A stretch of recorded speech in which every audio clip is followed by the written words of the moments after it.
Қайырлы кеш, құрметті әріптестер, оқушылар. Бүгін бізде кезекті ББЖМ есептерін талдау. Жалпы бүгін біз ББЖМ және ПИСАда келіп жатқан есептерді талдайтын боламыз. Бірінші есебіміз бізде. Бірінші есеп. Қарайтын болсақ, бізде бірден 50-ге дейінгі сандардың көбейтіндісі неше нөлмен аяқталады деп тұр. Осы жерден бірден 50-ге дейінгі сандардың көбейтіндісі неше нөлмен аяқталады деген сұраққа қалай жауап береміз? Жалпы біз бұлай көбейтеміз, қараңдар. Мына жерде 2 бар, сосын 5 деген сан бар, 2 мен 5-ті көбейтсек 10. Әрі қарай тағы мына жерде 10 деген сан бар. 0-ді мысалы 2-0 болды уже. Қазір көбейтетін болсақ ше. Енді біз бұлай есептемей, бұл жерде бір лайфхак. Бұны шығарудың оңай жолы 50-ді 5-ке бөлеміз, оқушылар. 50-ді 5-ке бөлсек, бізде 10 болады, 10-ды берсек, 50 болады, сон 0. Енді 10-ды 5-ке бөлеміз, оқушылар. 10-ды 5-ке бөлетін болсам, менде 2-ден берем, сонда 10 болады. 0 болады. Енді 2 5-ке бөліне ма? 2 5-ке бөлінбейді. Сонда бізде бұны жауап қалмаймыз да, біз 10 мен 2-ні қосамыз. Сонда бізде 12 болады. Яғни бірден 50-ге дейінгі сандардың көбейтіндісі 12 0-мен аяқталады екен. Жауап бізде 12. Бірінші есеп түсінікті болса, оқушылар комментарияға 1 плюс деп жазып жіберіңіздер.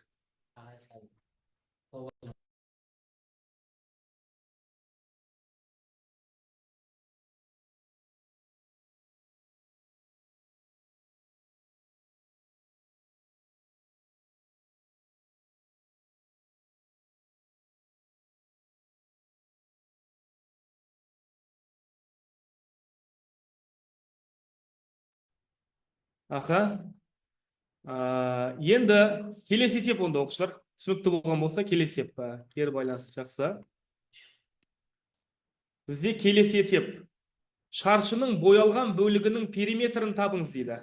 Шаршының боялған бөлігінің периметрі. Оны қалай есептейміз, қараңыздар.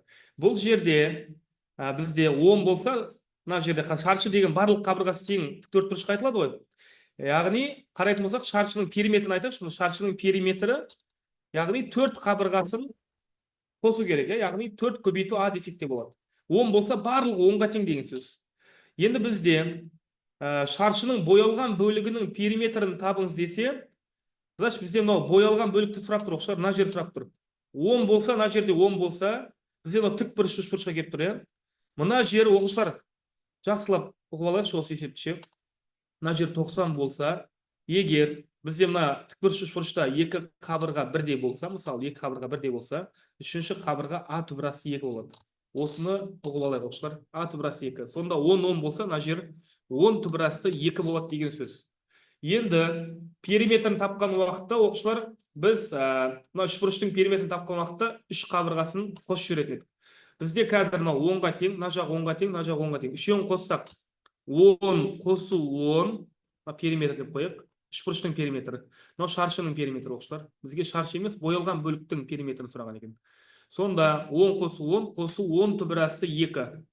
Сонда бізде шығады 20 қосу 10 түбірасты 2 болады екен. Сондай жауап көріп тұрмызда, ол жауап бізде А нұсқасына тұр екен, оқушылар. Яғни жауап А екен. Есеп түсінікті болған болса, оқушылар, 2 плюс деп жазып жіберсеңіздер комментарияға.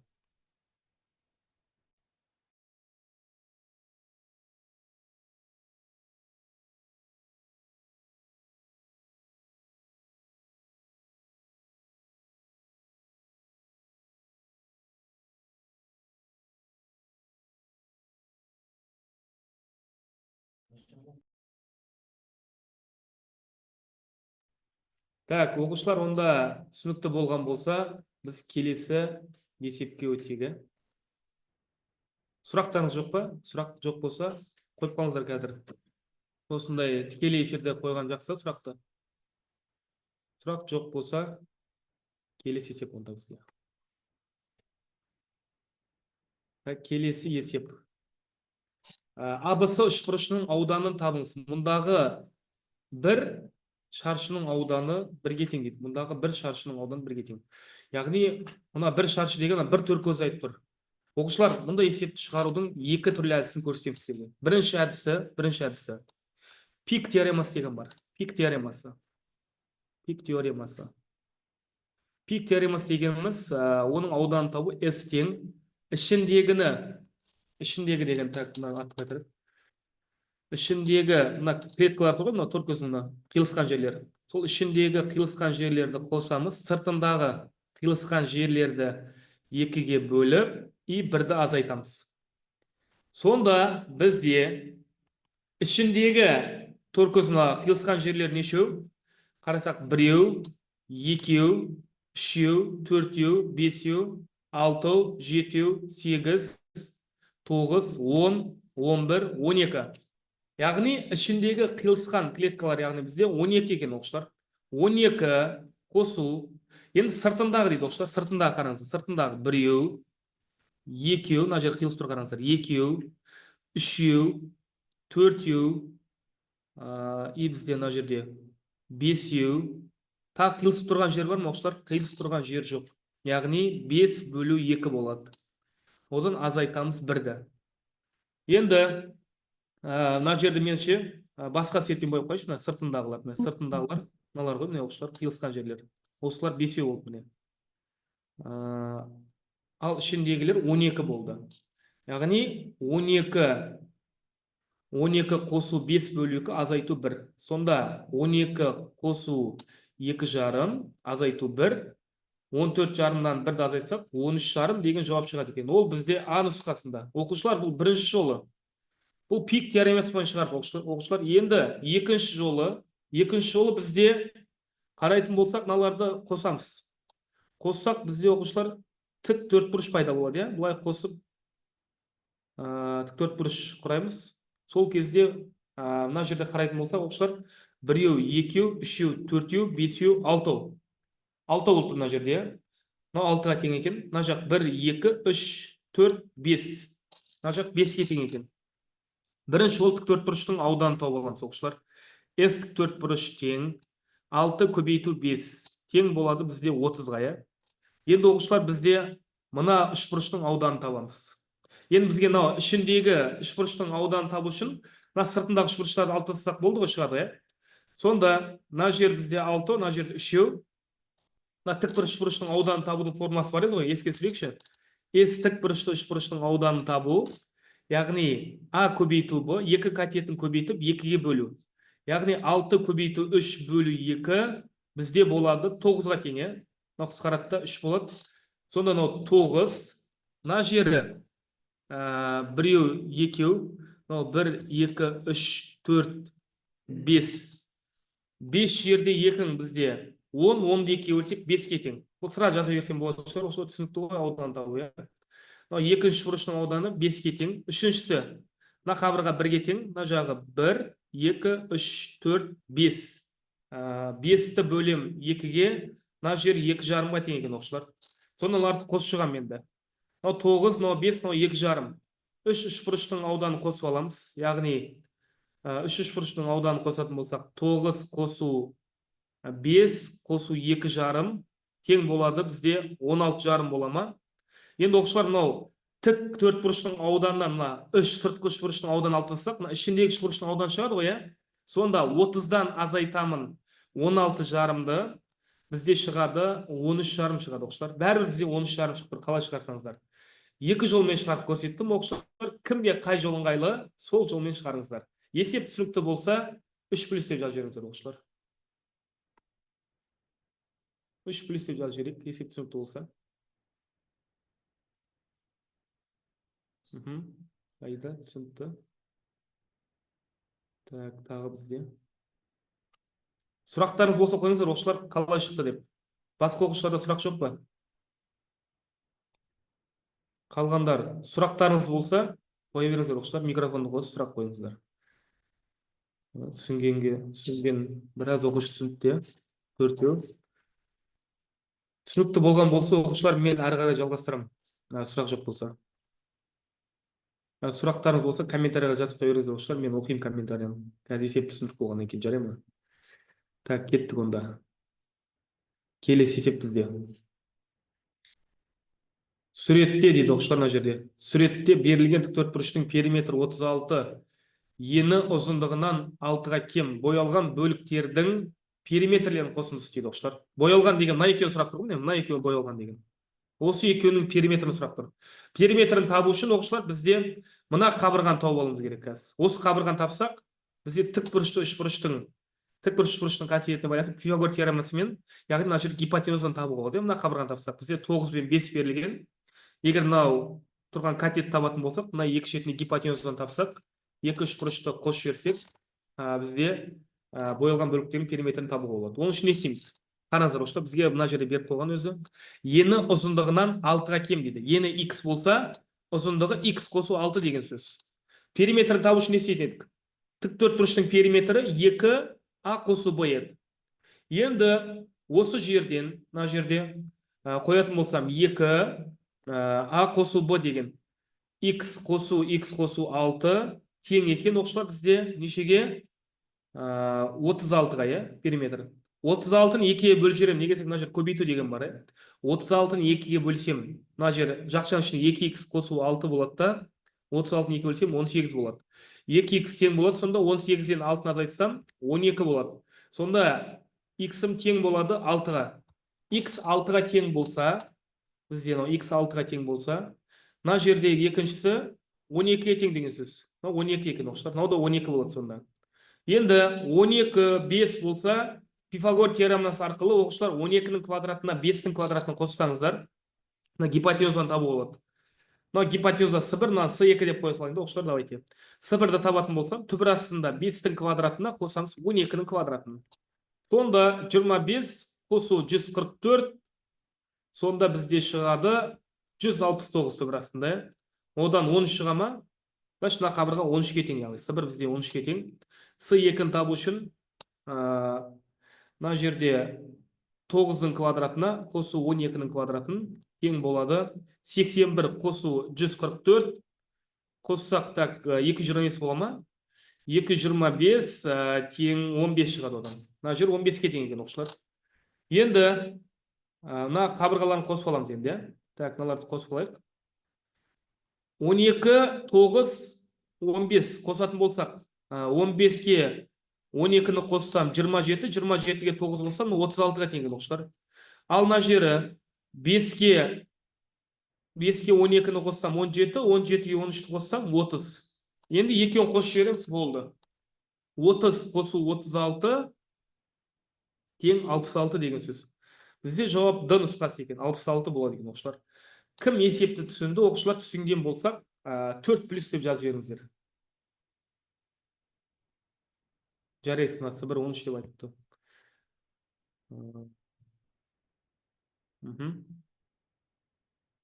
Онда түсінікті болса оқушылар, жалғастырамыз әрі қарай.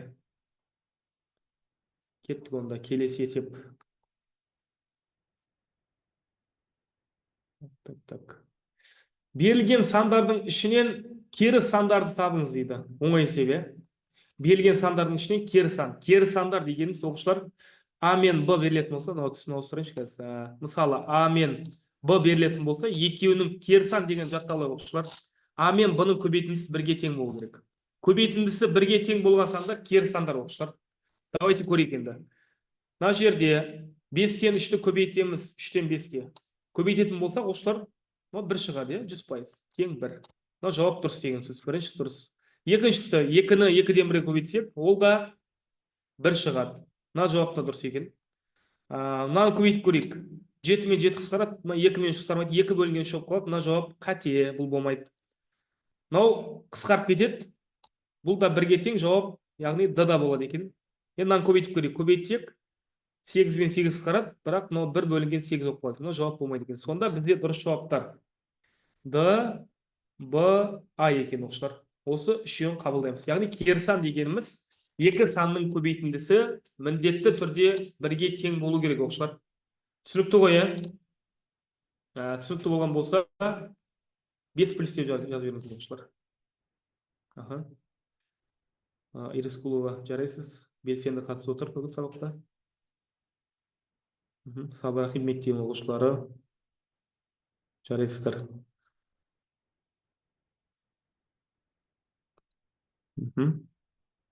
Кеттік онда әрі қарай.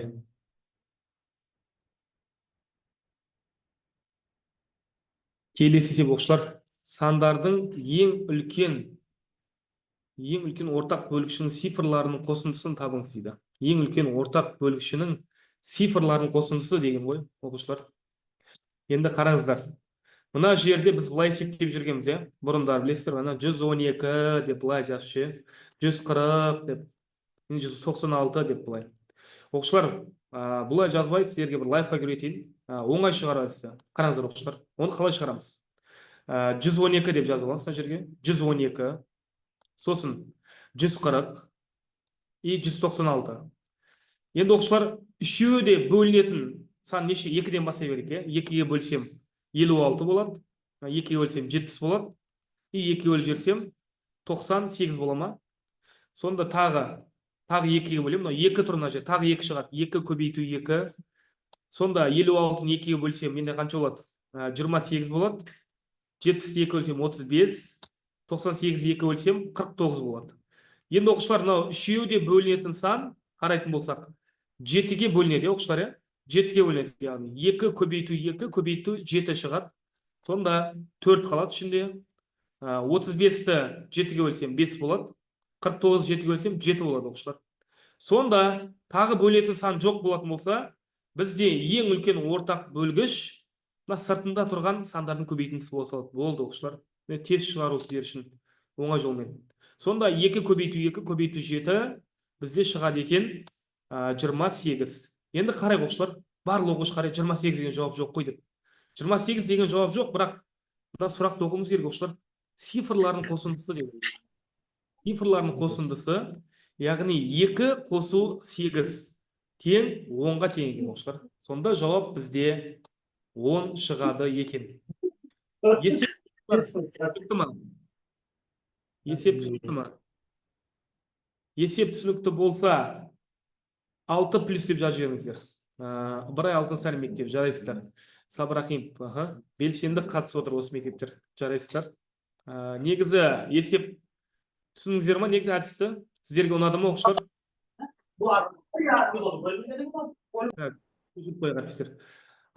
Ұнаған болса, оқушылар, бір не жіберіңіздер, иә? Лайк па, әрде бір реакция жіберіп қойыңыздар. Түсінікті болған болса.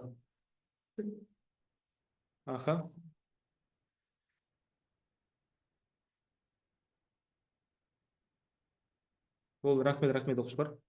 Жалпы сіздерге ұнаса болды. Сіздерге ұнаса, осы жол ұнаса, егер оқушылар осы жол үйреніп алыңыздар. Құдай қаласа ертең ББЖМ тестінде тез шығаруды үйреніп аласыздар, яғни уақыт жағынан ұтып кетеміз осындай уақытта.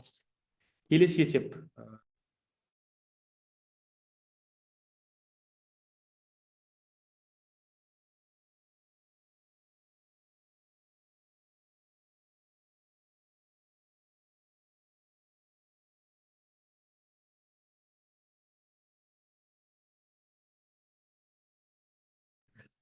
Так, келесі есеп.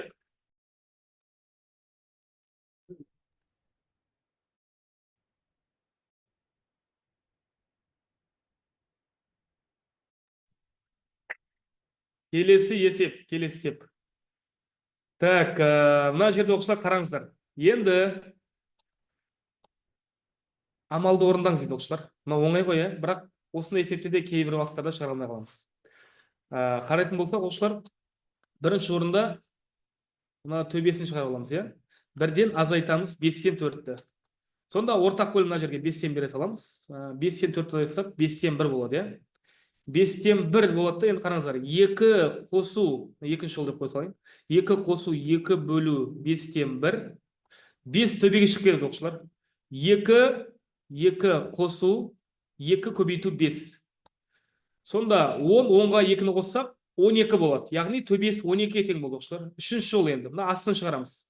Мына астында ше, оқушылар, 2 қосу 7-тен 6 дегенше, сразу мына бүйтіп жасап болады. 2 қосу 6 бөлінген 7 дегенді 2,7-тен 6 деп сразу жасап болады, оқушылар. Енді осыны 2-ні 7-ге көбейтіп 6-ны қосатын болсақ, 14-ке 6-ны қоссақ, бізде 20 болады. 20 бөлі 7. Төртінші жол бізде енді қараңыздар, оқушылар, мына 20 бөлінген 7 былай болып тұр, қараңыздар. 2 азайту 10 астында 20 бөлі 7 болып тұр. Сол уақытта 20 мен 10 қысқарады да, оқушылар, 20 мен 10 қысқарады да, мына жер 2 болады. Мына жер 1 болады. Мына 7-ні төбеге көтеріп жібереміз, иә. Сонда 2 азайту, 7 төбе шығып береді, 7 бөлінген 2 болады. Сонда бізде 7-ні 2-ге бөлсек, оқушылар, 3,5 ғой, иә. 7-ні 2-ге бөлсек. Логично білеміз ғой, оңай 3,5 болады, 7-ні 2-ге бөлсек. Бит бөле салайық. 7 бөлу 2, 3-тен береміз 6, 1 наға үтір түседі, иә. Осылай үйренгенбіз негізі, иә. Бұрын 5-ші сыныпта.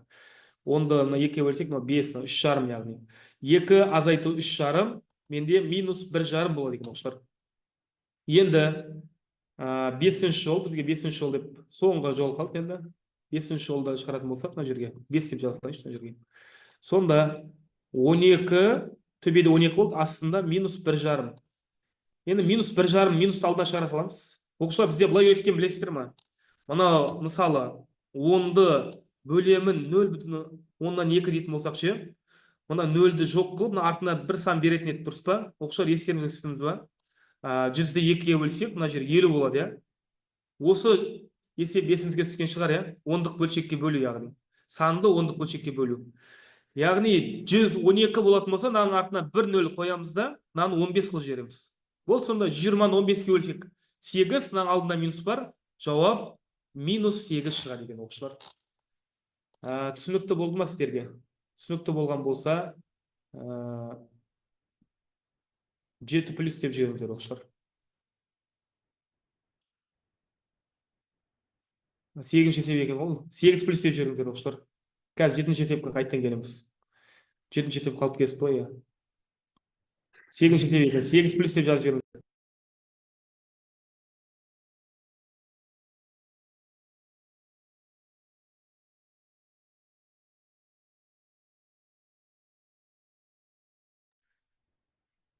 Так, түсінген болсақ, оқушылар, 7-ші есеп қалып кетті дейсіздер ма? 7-ші есепке.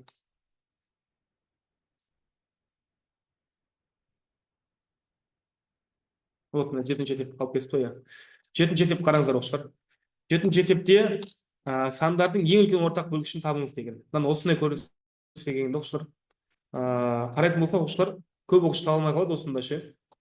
Бірақ доказ ойлап шығарсаңыздар, шығарасыздар, оқушылар. Мына видеодан кейін сіздер шығарасыздар 100%. Мынау 10-ның квадрат 100 болады, иә? 10-ның квадрат 100. Көбейту 14 жаза берейік, көбейту 2. Және 5-тің квадрат 25. Мынау 7 көбейту 6. Енді оқушылар, қараңыздар. Мына 100 дегенді ше 25 көбейту 4 деп алсам болады. Неге десек, мына жақта 25 бар. Мынау 14 дегенді 7 көбейту 2 деп алсам болады. Көбейту 2 тұра берсін. Және мынау 25 көбейту 7 көбейту 6-ны 2 көбейту 3 деп аламын. Сонда 25, мына жерде 25-ті шығарам. 25 мына жерге шығады. 7 екі жақта да бар, 7 бар. Сосын бізде тағы не бар? 2 бар, екі жақта да. Көбейту 2. Сонда оқушылар, 25-ке 2-ні көбейтсек 50 болады. 50-ге 7-ні көбейтсек 350 шығады екен, оқушылар. Міне 7-ші есеп 350 екен, оқушылар. Түсінікті болса, оқушылар, 7 плюс деп жазып жіберіңіздер чатқа. Ыбырай Алдысар мектебі, жарайсыз. Ерскулова, жарайсыз. Белсенді қатысып отыр. Жарайсыздар. Сабырахим мектебі 3 оқушы қатысып отыр, жарайсыздар. Келесі онда.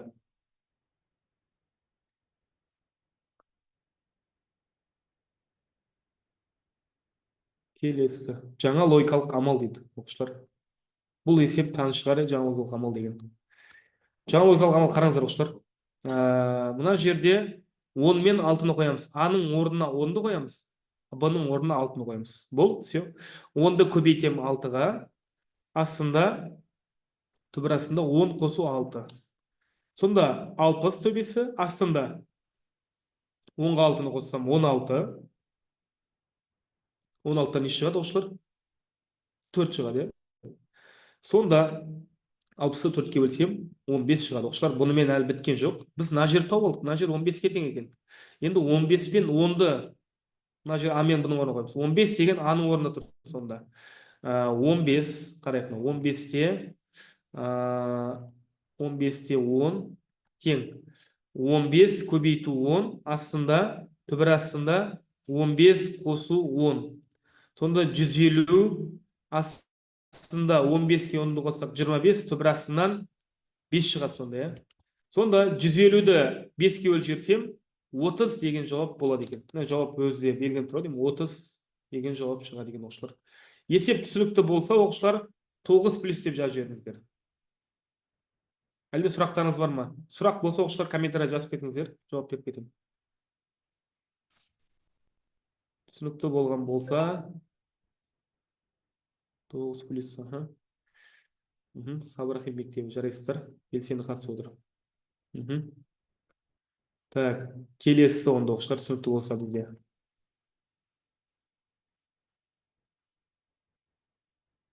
Келесі есеп бізде оқушылар. Кітап бетіне байланысты есептер. Кітап беті қарай оқушылар. Егер кітаптың 300 беті бар болса, онда сол кітаптың беттерін нөмірлеу үшін қанша цифр қажет? Оқушылар, кітап беті қарай формула, яғни бірінші екі таңбалы сандар үшін бет тең болады оқушылар.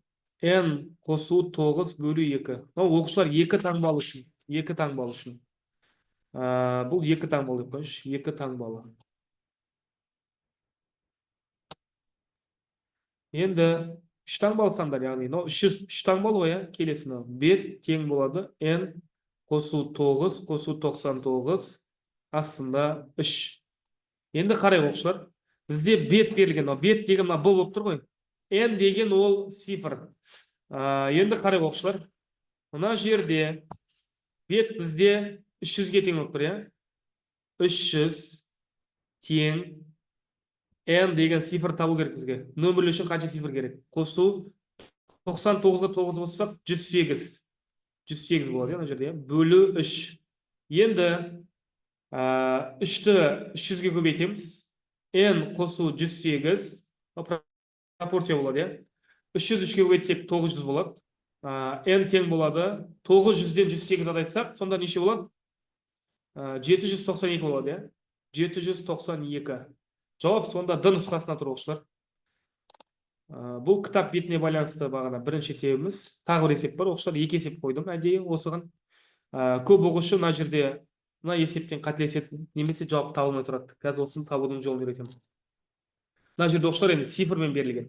Дәл осылай бағана 3 таңбалы сан цифрмен беріп тұр оқушылар, енді қараңыздар. Мынаны форманы жазамыз. Бірақ n-нің орнына қоямыз, қараңыздар енді. Бет тең, бізге бет табу деп тұр. n-нің орнына 559-ды қоямын. Қосу 108 бөлу 3. Енді көп оқушы мына 559-ды 108-ге қосатты, и сонымен 3-ке бөлсе жауап бөлшек, ондық бөлшекпен шығып тұрады. Яғни бүтін жауап шықпайды да. Біз мына жерде соңынан оқуымыз керек оқушылар, қараңыздар. Егер кітап беттері оның 3-ші бетінен басталса деп тұр. 3-ші оқушылар, 3-ші беттен басталатын болса, біз мына жерге өз кітап 1-ші беттен басталады ғой. 3-ші беттен басталса, мына жерге қосу 2 деп жібереміз. Неге? 1-ші беттен басталып, 3-ші беттен басталып тұр ғой. 3 болу үшін, яғни 1-ге 2-ні қосып жіберу керек. Сонда мына жерге қосу 2 дейтін болсақ, 108-ге 2-ні қоссақ 110, 559-ға 110-ды қоссақ 669 болады, Оны бөлеміз 3-ке. 669-ды 3-ке бөлсек, бізде шығады 223 болады екен, оқушылар. 223. Жауап сонда д нұсқасы болады екен. Оқушылар, есеп түсінікті болма, кітап бетіне байланысты. Түсінікті болса 10 плюс деп жазып жіберіңіздер. Әлде сұрақтар болса сұраңыздар оқушылар. Мына жерде қалай болады деп. 10 плюс.